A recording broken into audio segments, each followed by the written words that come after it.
২৪ July August কোটা সংস্কারের আন্দোলন তীব্র গণঅভ্যুত্থানের রূপ নিয়ে বদলে দেয় ভূখণ্ডের ইতিহাস। জীবন বাজি রেখে লড়ে যায় ছাত্র জনতা। দেশ ছেড়ে পালাতে বাধ্য হন তৎকালীন প্রধানমন্ত্রী শেখ হাসিনা। অবসান ঘটে দীর্ঘ ১.৫ দশকের স্বৈরশাসনের। গণঅভ্যুত্থানের মাধ্যমে এসেছে নতুন সরকার। রক্তঝরা এ গণঅভ্যুত্থানের ১ বছর হতে চলল প্রায়। এ সময় বারবার দাবি উঠলেও সরকারের পক্ষ থেকে প্রকাশ করা হয়নি জুলাই ঘোষণাপত্র। অবশেষে দীর্ঘ প্রতীক্ষার অবসান ঘটতে যাচ্ছে। আগামী ৫ আগস্ট বিকেল ৫টায় জাতির সামনে উপস্থাপন করা হবে জুলাই ঘোষণাপত্র। শনিবার প্রধান উপদেষ্টার প্রেস সচিব শফিকুল আলম ফেসবুক পোস্টে এ তথ্য নিশ্চিত করেন। গণঅভ্যুত্থানে জনগণের যে প্রত্যাশা ছিল তারই দালিলিক প্রমাণ হিসেবে থাকবে এ ঘোষণাপত্র, জানালেন তথ্য ও সম্প্রচার উপদেষ্টা মাহফুজ আলম। কেন্দ্রীয় শহীদ মিনারে জুলাই পুনর্জাগরণ র্যালি শেষে একথা বলেন তিনি। ৫ আগস্টে বা এর আগেও হয়তো জুলাই ঘোষণাপত্র ঘোষিত হতে যাচ্ছে।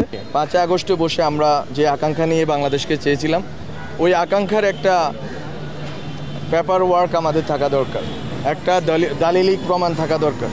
সেই দালিলিক প্রমাণটা হচ্ছে জুলাই ঘোষণাপত্র। এবং জুলাই ঘোষণাপত্রে ওই আমাদের যে আকাঙ্ক্ষাটা ছিল, আমাদের যে তীব্র যে একটা আকাঙ্ক্ষা ছিল যে বাংলাদেশ পরিবর্তিত হবে, সেটার একটা রূপকল্প জুলাই ঘোষণাপত্রে থাকবে। তবে জুলাই ঘোষণাপত্রে রাজনৈতিক দলগুলোর স্বাক্ষর থাকবে কিনা তা নিশ্চিত নন মাহফুজ আলম। আর জুলাই সনদ ও জুলাই ঘোষণাপত্র দুটো আলাদা উল্লেখ করে তিনি বলেন, রাজনৈতিক ঐকমত্যের ভিত্তিতে দ্রুতই জুলাই সনদ ঘোষণা করা হবে। কোন দল কি বিষয়ে একমত হয়েছে, কোন দল কি বিষয়ে একমত হয় নাই, সেটার ভিত্তিতে একটা কমন ডকুমেন্ট প্রস্তুতি চলছে। মাহবুব তামিম, দেশ টিভি, ঢাকা।